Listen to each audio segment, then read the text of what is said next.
I can't see that. Hi again, everybody. It's Kevin Knesset coming to you from the newsroom of The Observer and TheObserver.com. And today I am really excited to have with me Jorge Santos, who is running for town council in the 3rd Ward of the town of Kearney in the special election this year to fill out the 1 year left on this term. George is a business owner in the town of Kearney. He's lived here most of his life, if not his entire life. We'll get into that in a minute. And he has agreed to join me today so that he can talk about what his goals are for becoming the 3rd Ward councilman if he's fortunate enough to win. And he joins us today. George, good to see you, brother. Thank you for doing this. How are you, Kevin? Yeah, it's good to see you, man. Same Tell here. us, let everybody know. Most people know what you do, but let people know how you have been for so many years, going back to your dad owning the deli and to today, how your family has such a deep connection to the town of Kearney and how it's been so long that you've been doing this.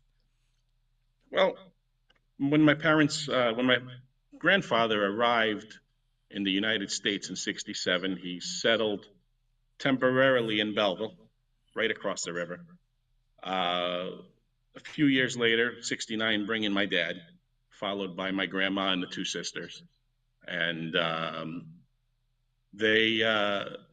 he was a baker at North Arlington Diner, right on the border of Kearney, Yep. and eventually rented an apartment near West Hudson Park. And he had gone to work for Dunkin' Donuts, learned how to make a donut, and decided to open up the Donut King, which is directly across from Imperial Restaurant. Now it's more of a Dominican takeout food spot. Right. And he opened that around 75 or so, give or take. And followed by a couple of years later, my dad had worked in the slaughterhouse industry and in Newark, and he opened up the butcher shop. My grandfather had actually bought 139 Kearney Avenue, and his intent was to move the donut shop onto his property.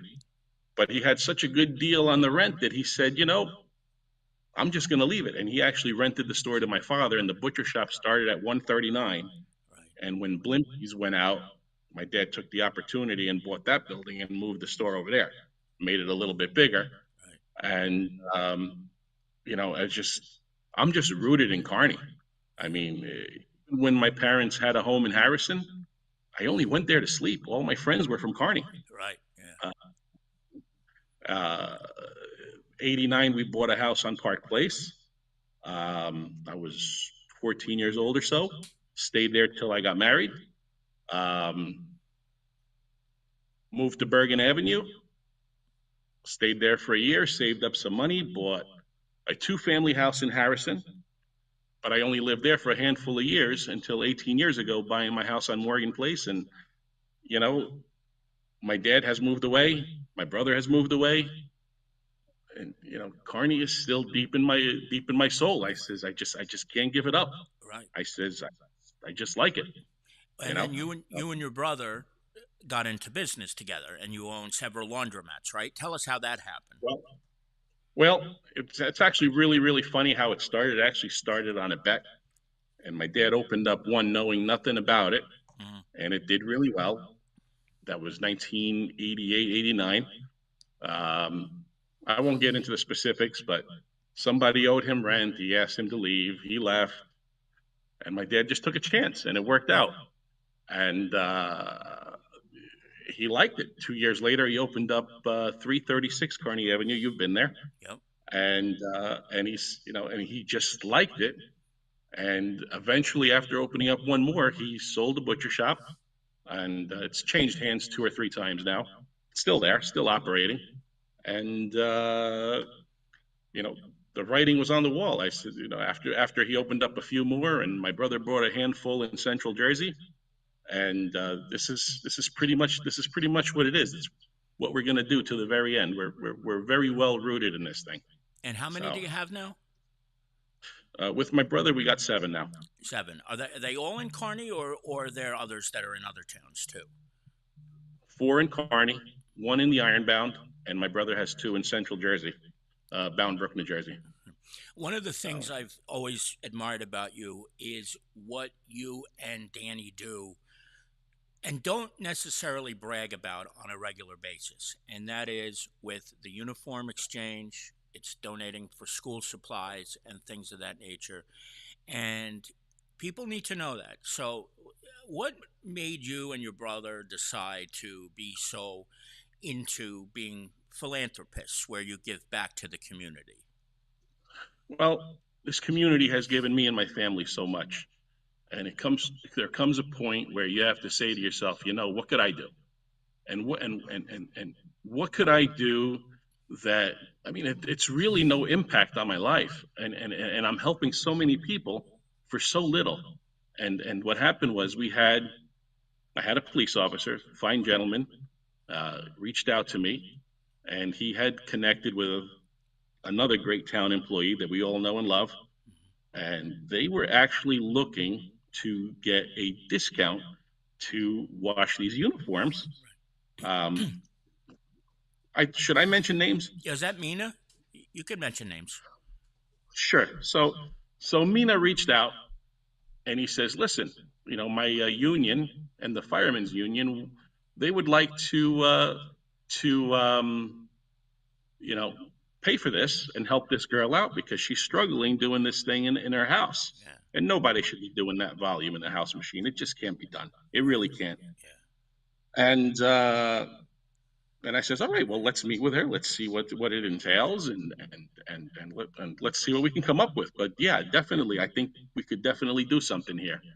And I privately went to talk to my brother, and he goes, "Yeah, sure, we'll do something." And we all met together, and it turns out it was probably going to work out to 3 or 4 times per year, large volumes. right. We banged that out in a couple hours, whereas Jenny was probably working around the clock 7 days a week Right. in her small house machine. And they says, "Well, what do you think you can do for us?" I says, "Well, me and my brother, we discussed it, and we would like to do this for free." And that's how that happened. So it's he's like, "Really?" And I says, "Well, listen, it's with our discussion, it was a handful of times a year, mostly before the school year. Um, I can do it at my convenience. So, during the week when things are a little quieter, people are at work. My employees are probably watching the soap opera. I now have something to keep them busy, and we're giving back to the less fortunate. And Absolutely. so, what did it really cost me? Right. What's the reality? Water, electric, sewer, whoopee, Yeah. whoopie do. Let's do something nice for the town. So that's how that came to be. And then with that, a couple other things come up, and whenever I can, I'll try to give something back. Yeah. And you've been doing it for a long time now, and it shows too that it's a really great thing what you do, and people, I think Oh, people need to know that about you. well, back in the old days, my grandfather with the donuts, you can't keep a donut for so long. Right. He used Right. to donate all the donuts to the church. Um, Even with the butcher shop, the FOP or the PBA would come around and they would ask for hamburgers for their barbecues. Why not? Yeah. It's not that pressing. It's not going to kill anyone to just say, "Hey, let's try and do something here." Right. You know. Yep. So If you're just joining us, George Santos is with us. He's running for third ward councilman in the town of Kearney. He'll be squaring off on election day, less than 2 weeks from now, and he's looking to fill a seat that Carol Jean Doyle vacated when she became mayor. George, there's a lot of things that are going on in Kearney. You and I have had many discussions about it. sure we have. One of the biggest issues I know that irks you is parking. Let's talk about that a little bit. What's happening right now in Kearney that if George Santos is sitting on the council would be different than what we're seeing now?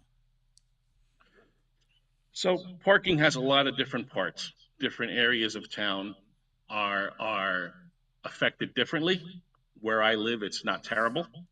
Um, but there are areas that are really, really bad. We went to parking meetings, we attended parking meetings. It was discussed that we were short like 30,000 spots And being a business owner and having alarms go off in the middle of the night, I often have to run down Kearney Avenue at 2, 3 in the morning. And I said to myself, and I said this publicly at a meeting, I said, how could we possibly be 30,000 spots short if I don't see a single car going in circles at 1 in the morning looking for spots? Right. I says, we're not 30,000 short. I'm sure we could use 1,000 or two to alleviate the situation in the most dense areas. Uh, we definitely need to work to come up with parking lots on the southern parts of town and others. Um, um, I we definitely need to work on that. What Most about the recently, we overnight started. though? The overnight parking was something that's affected you as a business Oh, owner, right? it the heck out of me because they passed the commercial vehicle ordinance, and the commercial vehicle ordinance basically decided what was commercial based on length, height, number of tires. I mean, that's not that. Commercial is something that you do, and let me tell you, I did get one ticket. It was thrown out. The judge did a fabulous job, but let me tell you, if I have to go to court, I will smoke them because they have no rights to tell me what to drive. None. If I want to pick up with 4 tires because I think it's cool, this is still America. I can drive what I like. If I want to tow my boat, I want to be able to do so. You know, it's until they could show discovery that I provided a service that I made money with my vehicle, it's not commercial. An So, Uber do you car is think more commercial than. if you get on the council, do you think that they really need to revisit this and change the ordinance as it stands right now for overnight commercial parking? Well, I think changes have been made, whether we've been made aware or not. I see the enforcement to be lightened up. I'm not saying a real commercial vehicle should be parked on the street. Let's not get it twisted. That's never We been your. definitely had No, a you've never said that. never. No, no. We have a major problem.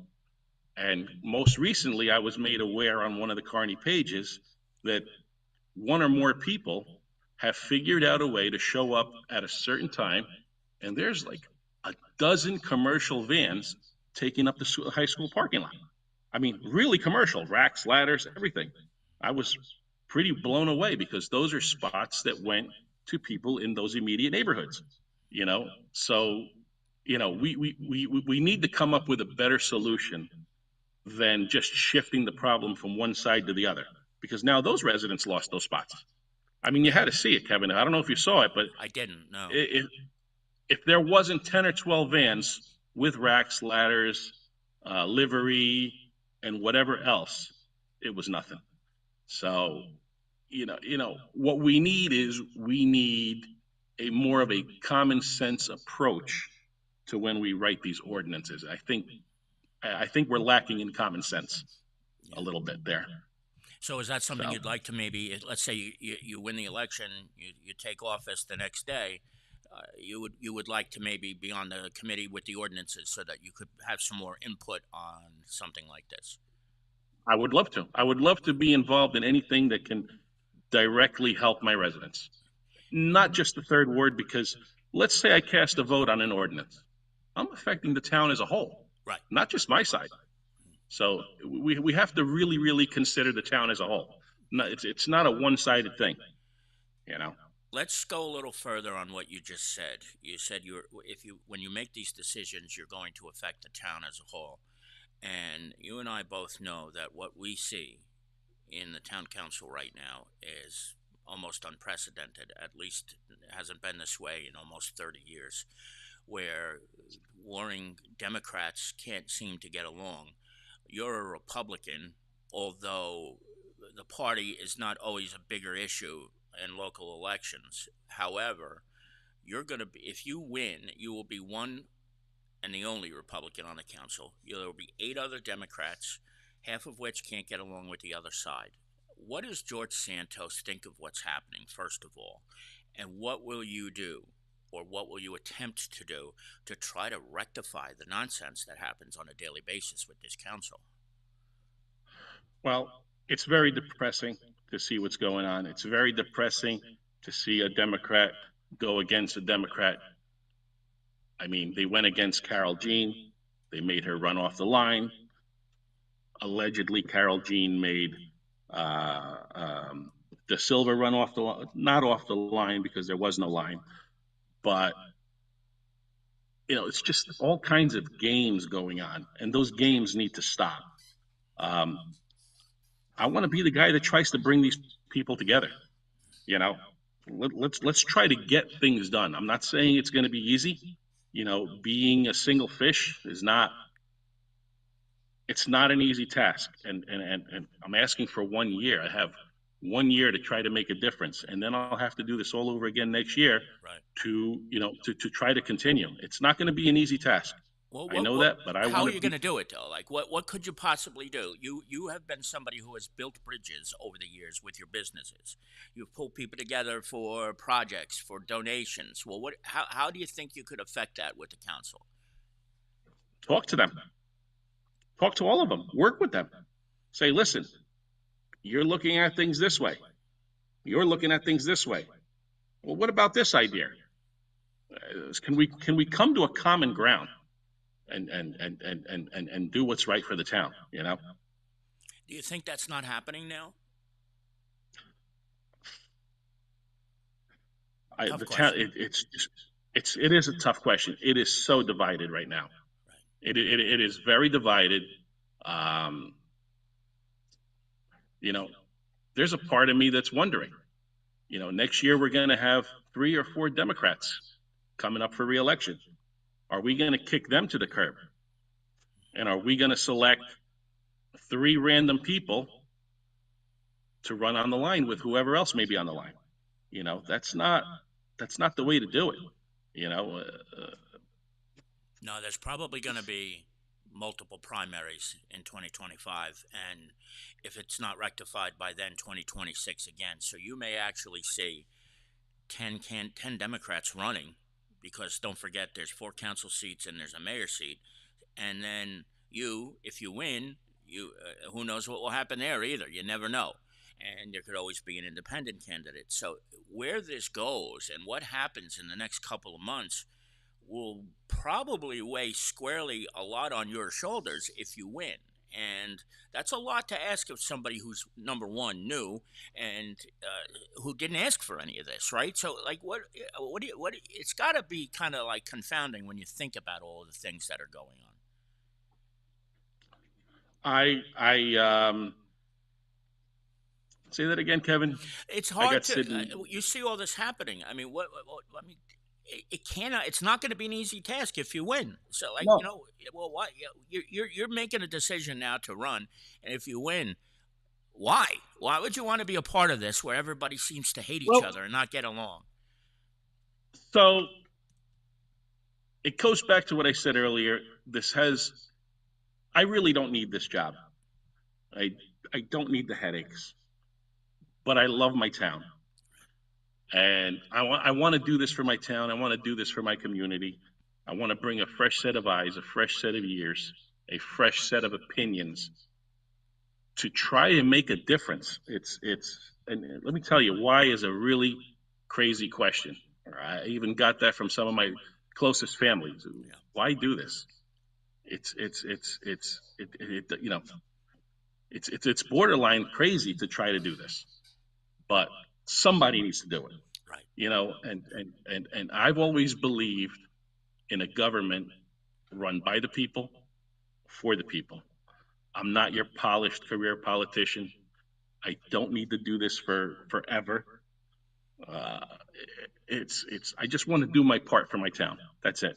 I you know, that's really what it comes down to. It's politics has gotten very crazy.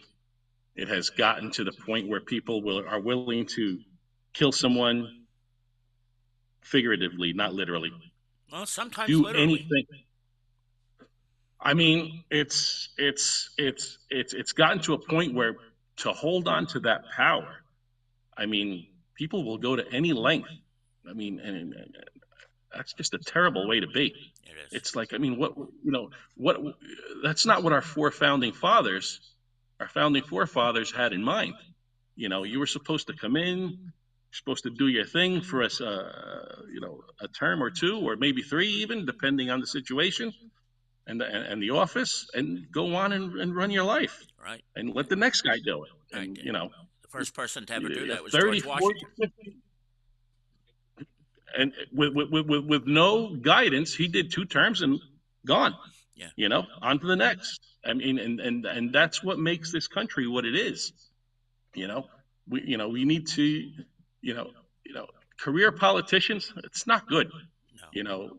Our founding fathers were running away from a monarchy. I mean, they knew what could happen with a one-sided rule, and we need that balance. And I'm hoping to bring some balance to the town. Good. You know. If you're just joining us, George Santos is with us today. George, as a Republican, you are in the middle of one of the biggest Democratic bastions in the country in Hudson County. And recently, a new county executive took over, and Craig Guy.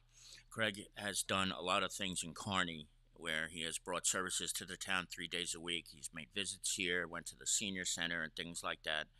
And I know that your campaign manager, Sidney Ferreira, who has run for mayor before, has never been fond of the Hudson County Democratic Organization, even when he was a Democrat. So my question to you is this: as a Republican and as somebody who is in the middle of all of this, how do you think you'll be able to work with people like Craig Guy, the Hudson County executive, and the Hudson County Democratic Organization, when in general terms they're sort of like the great opposition here? Well, back to what we said earlier, I'm one guy. I'm one out of nine. And, Craig Guy isn't going to be doing anything for me specific. I need to work with the rest of the people in unison to reach the common goal. Craig Guy isn't going to not do something for Kearney because of one Republican. It's just not. That would be detrimental to him. Right. We need to do what's right for Kearney. But could you see yourself calling Craig and saying, "Listen, dude, we need this. Can you help us?" Would you be willing to do that? Sure. First and foremost, I want to be a bipartisan candidate, and calling Craig Guy. That's if I oust the Democrats, why bother? What am I going to get done? Right. There's not going to be anything to do. Right. I have to work. I have to bring them all together. Again, it's not going to be an easy feat, but I will try. Right. If we want to talk about Hudson County politics, I mean, you look at the money that we send to Hudson County. I'm wondering sometimes if we get a fair share of what we pay for. So it's maybe we need to petition to get more out of them. We need to get more value for the dollar that we're paying. Speaking of that, there's a lot of open space in the Third Ward, and the Raps Boatyard comes to mind. Skinner Brothers property comes to mind, and a lot of that's being redeveloped right now, and that's smack in the middle of the Third Ward where you're going to represent if you win the election. Do you like what you're seeing there? And if you do or don't, what would you perhaps do differently than what's being done right now with that property? Well, starting with the Vincent Marina all the way to the Pike, there is really, Raps Boatyard might have been the last private residence. Matter of fact, I think it was the last privately owned residence or marina per se. It's basically being turned into parks, and that's conforming to what we've been doing for decades, and I think that's quite all right. I mean, if you're in a more dense area, which I don't think that those areas would benefit from a parking lot, I would like to see some more parking, but it has to be necessary. As far as the rest of that, there's one thing that does come to mind all of a sudden. We built a nice dog park, and I have dogs. I have a few dogs. Yes, you do. And you know what's crazy? I can't utilize that park. Why is that? There's no regular parking. There's only 2 handicapped spots. Think about it. We made a park. We've made two lonely parking spots. They're both, or were both, last I looked, they were both marked handicap. And I'm not saying anything against handicap because, not for nothing, my mother is attached to a walker Right. after strokes and back surgeries and all kinds of problems. God bless her. And and my parents do have a handicap placard, not for reserved parking, but when they go to the stores and whatnot, you know. But you know, with all that open space, why can't we have 10 or 15, regular parking spots? I mean, it's a little bit of blacktop. It's not, doesn't have to be $1 million. How many times do we go down River Road and you're lucky to see two or three dogs down there? It's literally for anyone with a handicap placard or anyone that can walk there. So if you I win, would mean, that be I something can't you'd say like to I address? can't say that. What's that? If you win, would that be something you would address and try to fix? If I could do it, I could definitely propose it. I don't think a single council member would oppose that. I think it was an oversight, or as I said earlier, lack of common sense. I mean, we're all taxpayers, not just the handicapped, not just the strong and healthy. Right. It's a beautiful thing to have. North Arlington had one first, and I went there, and my dogs like to run like any other dog, and I was like, I can't park here, and I can't say I had this thought in mind. I didn't know what your questions were going to be, but we were talking about that green space, and I says, that's something that we could definitely address that could help the community. Again, not just the third ward. Right. You know, why can't someone from the first ward bring their dogs and let them run off and blow some steam off, and this way they can just go home and chill out. Right. And they shouldn't have to walk to So get there. this is true. Right. This is true. Okay. So You brought up the green space. So we're talking about. Let's just briefly touch on the Essex Hudson Greenway that they've been talking about. Eventually, when this is done, it's going to connect to Newark. But the first stage that they're going to build in Kearney will not connect to Newark. Do you think it will be a problem if it does indeed connect to Newark at some point, which is part of the plan? And would you recommend maybe not connecting it to Newark? Or do you think the way they have proposed it might be the right way to go? well, the way it's proposed, it's basically going to be a highway from Jersey City, I think, all the way up to Montclair. Is it? Montclair, I forget. correct. Yeah. Um, whenever you make a super highway, whether it be on foot, car, whatever the case may be, you're going to introduce problems. You know, um, even if it stayed as even if, let's just say, I personally would have liked to see a train come back to Kearney. I think that would have been far more valuable. Yep. Um, I don't think a councilman with a 1 year term is going to make much change on that. That's just an opinion. Um, uh, but anytime you make something that connects a long distance, even a train, you might invite some problems. Right. It doesn't mean it's going to happen, but it could happen. They So, were it, saying when they were planning this that they were going to put a police substation in Newark, but not in Kearney. Should there be a police substation maybe in Kearney, do you think? I would prefer it in Kearney. Yeah. I would prefer for our boys to police our town.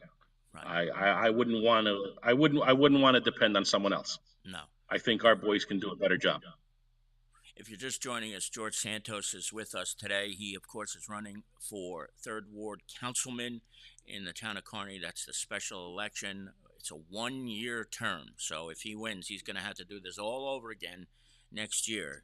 And, George, like when you see some of these debates that you see on TV at the very end, they ask you to kind of give a closing statement. So that's what I'm going to ask you to do. And if you could, I'd like you to kind of speak to the residents of the 3rd Ward who may be watching this. What would you like to say to them, maybe almost as a closing pitch for your candidacy to become the councilman? Um, well, I'm asking for your vote, not just Republicans. I'm asking for votes from Democrats, independents, Republicans. Without all your support, I will not be able to help anybody. Um, I am just a regular guy. I'm not a polished politician. I don't have a big political force behind me. I don't have a big political funding from anyone behind me. Um, I want to be the guy that's going to bring everyone together and try to make change for our town. Um, I've been very vocal on a lot of different issues in town. Mm. Uh, some bother me more than others, and I would like to. I would like a chance, a 1 year chance to show that something different could be possible. One last question. You win, Fire you're away. running for re-election, right? I would like to. Right. If I win, I would like a chance for a full 4 years. I, you know, I want to add something else that wasn't really a question. Please do. We've asked for a debate with my opponents. I'd even welcome Renato. I mean, I've grown very fond of Renato. Uh, he cast a vote that is going to affect families in Kearney for decades, and people don't even know it. Tell And us that about it. was a vote against the Russo development. Well, the Russo development. That was one of the Russo developments. It's not even the developments because I'm not completely against them. I'm against the pilots and the discounts Right. that this man is receiving because every dollar he doesn't pay, every single one of us, one way or another, is going to pay. And that no vote from De Silva is going to save people thousands over decades, and the common person doesn't even realize that. Um, you know, I would have loved to. This really isn't that difficult. It's right now we're two guys having a conversation. That's all it is. Why couldn't it be three or four guys having a conversation? That's all it is. It's really not that big a deal. And after all this time, I personally had a conversation with Fred Esteves before the primary, and I kind of got an inclination of what he was thinking, but I would have liked to have him sit down with us, answer the same questions. I would have liked to see him, get up at a meeting, voice his opinion on the Juan Barroso situation. Um, just where do you stand? What can I expect from you? You know, um, it's you know, the town attorney said the town council was to be quiet. I understand that, but Fred Esteves is not on the council. He's very much so a resident, just like me right now. Right. And there was nothing stopping him from going up there and saying, "Guys, let's end this thing. Let's put this man back to work. He just had another baby, or he had a baby on the way, depending on the timeline. And let's do something. Just give us a feeling of the type of person you are." I think are we just going to have? Are we going to elect someone question what is going on? Are we going to elect someone that is just going to be a yes vote? Uh, you know, we need someone to ask why. Uh, think about reason. How will it affect everyone else? We just can't be yes votes. We have to. How will this affect everybody? How will it affect people 10 years down the road? You know, we need someone with a different approach, and that's what I haven't seen uh, from Fred.